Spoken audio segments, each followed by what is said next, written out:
ఒక పక్క Jubilee hills ఎన్నికలు జరుగుతుంటే అటు బీఆర్ఎస్ బీజేపీ కొత్త ప్రచారం చేస్తున్నారు.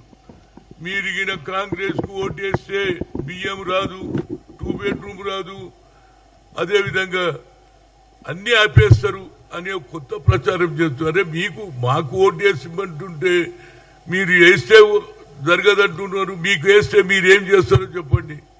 ఎంతసేపటికి హైడ్రా బుల్డోజర్ కూలగొడుతున్నారు. మీరు చేసిన పరిపాలనలో ఏదైతే ధరణి పెట్టి ప్రభుత్వ భూములు కూడా కాజేసిండ్రు కనుక ఇవాళ రాష్ట్ర ప్రభుత్వం చెరువులు కుంటలు అన్ని కూడా బాగుండాలనే ఆలోచనతో మంచి పని చేస్తున్నారు. చూడండి, ఇప్పుడు ఏ చెరువు కూడా ఇంతకుముందు చెరువులను ఆక్రమించేవాళ్ళు, ఆ చెరువులను కూడా బాగుండాలి, చెరువులలో నీళ్లుంటే ఏది వాటర్ గ్రావిటీ పెరుగుతుందనే ఉద్దేశంతో చెరువులను కూడా బాగు చేయాలి. ఎవరిల్లు కూర్చోలేదు.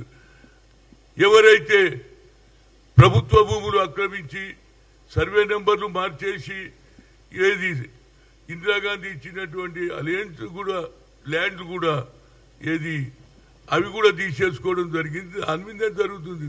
తప్పుడు ప్రచారం ఎన్ని రోజులు చేస్తారా బాబు? నేను కూడా తిరిగిన ఏది జూబ్లీ హిల్స్ ఎన్నికలు 3 సార్లు పోయొచ్చిన, ఎక్కడ కూడా ప్రజలు వ్యతిరేకం లేరు. అయ్యా మాకు బియ్యం వస్తుందని చెప్తున్నారు, మాకు కరెంట్ అని వస్తున్నారు. కేవలం ఒకటి 6 గ్యారంటీలో ఒక గ్యారంటీ ఏంటంటే మహిళలకు 2500 ఇచ్చేది తప్పితే అన్ని ఇవ్వడం జరిగింది. 200 యూనిట్ లోపల కాల్చిన వాళ్ళకు ఫ్రీ కరెంట్ అన్నాం, బస్సు ఫ్రీ అంటున్నాం. అన్ని చేస్తుంటే వీళ్ళకు అభివృద్ధి గురించి చెప్తలేరు. మీరేం చేస్తారో చెప్పుర్రా బాబు. మీ ప్రభుత్వమే పడిపోయింది కదా, కేంద్రంలో వాళ్ళ ప్రభుత్వం ఉన్నది, వాళ్ళు కూడా ఏం చేయరు కదా. కేవలం గెలుస్తున్నాము అనే కాంగ్రెస్ కు మంచి అవకాశాలు ఉన్నాయని తప్పుడు సర్వేలు చేపిస్తున్నారు. ఆ సర్వేలలో ఏంటంటే అనుకుంటున్నారు మీడియాలో ప్రజలందరూ వ్యతిరేకం ఉన్నారు, నాయకులలో వ్యతిరేకం ఉన్నారు, కార్యకర్తలు బాధపడుతున్నారు అని. ఇది కొత్త డ్రామా. ఎన్ని రోజులు నడిపిస్తారా బాబు?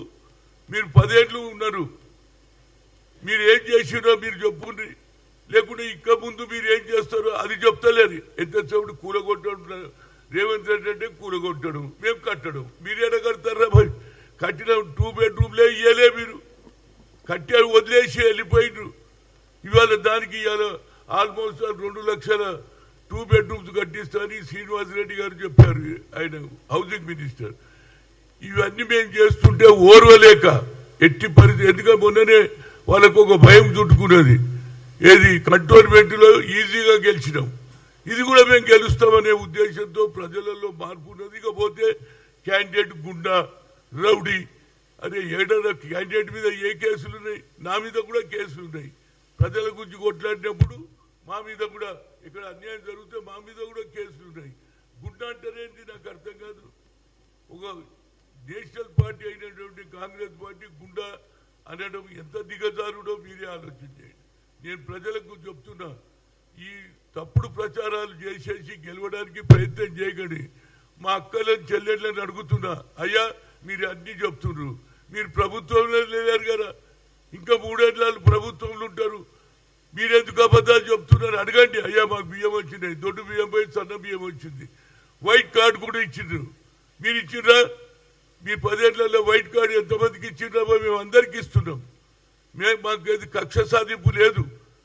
ఎలక్షన్ అప్పుడు కాకముందు మేము ఏ వాగ్దానాలు చేసినామో మా సోనియా గాంధీ గారు తుక్కుగూడలో చెప్పినట్టు అన్ని పూర్తి చేసినాము. రైతుల రుణమాఫీ చేశాము, ఇవాళ 60,000 పైన ఉద్యోగాలు ఇచ్చాము, గ్రూప్ 1 ఎగ్జామ్ జరుపుతున్నాం, గ్రూప్ 2 కూడా జరుపుతున్నాం. ఇవన్నీ మేము ఇచ్చిన అభివృద్ధి చేస్తుంటే ఓర్వలేక ఎట్లనన్నా ఉనికి కాపాడుకోవాలని. మరి నిన్నటి వరకు ఎందుకు తిరగలే? మా కేసీఆర్ గారు ఫామ్ హౌస్ ఎందుకు పట్టుకున్నాడు? ఎందుకు బయటికి రాలే? ఎందుకు ప్రజలకు ఇబ్బంది పడుతుంటే మీరు 10 ఏళ్ళు ఇక్కడ చేయరా అంటే పోయి మహారాష్ట్రలో అప్కి బార్ కిసాన్ కి సర్ అప్కే బార్ కిసాన్ కి సర్కార్ అని కోట్ల రూపాయలు వెచ్చించారు. ఇక్కడ ప్రజలకు అన్యాయం చేసిండ్రు, అక్కడ పోయినారు. కనుక ఎప్పుడైతే మీరు బీఆర్ఎస్ పార్టీని పేరు పెట్టిండ్రో, టీఆర్ఎస్ తీసేసి బీఆర్ఎస్ పెట్టినప్పుడు ప్రజలల్లో అది ఒక ఉద్యమ పార్టీ, ప్రాణాలు అర్పించిన పార్టీ పేరు పెట్టి ఇవాళ పార్టీ మార్చేసి దేశ మొత్తంలో నాయకుడు కావాలని ఆలోచన చేస్తే ప్రజలు నువ్వు తిరస్కరించారు. అది చెప్పకుండా ఎంతసేపటికి రేవంత్ రెడ్డి మాయంబడి కలిగింది. అరే భయ్, ప్రజలకు ఇచ్చిన హామీలు అన్ని పూర్తి చేస్తాం. నేను అడుగుతున్న ప్రజలను, మీరు ఏ నాయకుడు అది బీఆర్ఎస్ కానీ బీజేపీ వస్తే అడుగుండి, మీరు ఏమి ఇస్తారు? మేము ఓటు ఏమన్నా మీరు ఏమి ఇస్తారు? ఇంకా 3 ఏళ్ళు కాంగ్రెస్ గవర్నమెంటే ఉంటుంది కదా, వాళ్ళు ఇస్తాంటున్నారు. మీరు ప్రభుత్వంలో రావాలి ఎప్పుడు, మాకు ఇవ్వాలి ఎప్పుడు అని అడుగుండ్రి. మీరు ఎందుకు అబద్ధాలు చెప్పి ప్రజల దగ్గర ఓట్లు తీసుకోవాలని ప్రయత్నం మానుకోండి. తప్పుడు సర్వేలు చేయించకండి, పేపర్లో రాయించకుండా.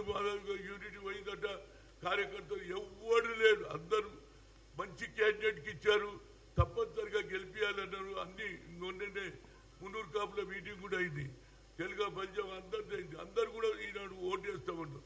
ఆఖరి కమ్మ వాళ్ళు కూడా ముఖ్యమంత్రిని కలిసి మేము కూడా తప్పనిసరిగా మాకు అభివృద్ధి కావాలని ఓట్లు వేస్తున్నాం. ప్రజలకు అభివృద్ధి కావాలన్నా లేకుంటే అబద్ధాలు చెప్పి ఓట్లు తీసుకొని ఒక సీటు గెలిస్తే మీరు ఏం చేస్తారో చెప్పుర్రా బాబు. మీ దగ్గర అభివృద్ధి మాటనే లేదు. ఎంతసేపటి కూల్చడం, హైడ్రా లేకపోతే అవినీతి ఇవే పెట్టుకున్నారు. మీరు 10 ఏళ్లలో మీరు ఏం చేసిరో అది చెప్పుండ్రి. ఇక ముందు మేము వస్తే అదేం లేదు. వాళ్ళ దగ్గర ఒక డెవలప్మెంట్ ఆలోచన లేదు, ఒక ఏది మిషన్ లేదు. ప్రజలకు ఏమి ఇవ్వాలనేది ఆలోచన చేయకుండా కేవలం ప్రజలకు అబద్ధాలు చెప్పి తప్పుడు సర్వేలు చేయించి తప్పుడు మాటలు చెప్పి గెలవడానికి ప్రయత్నం మానుకోమని చెప్తున్నా.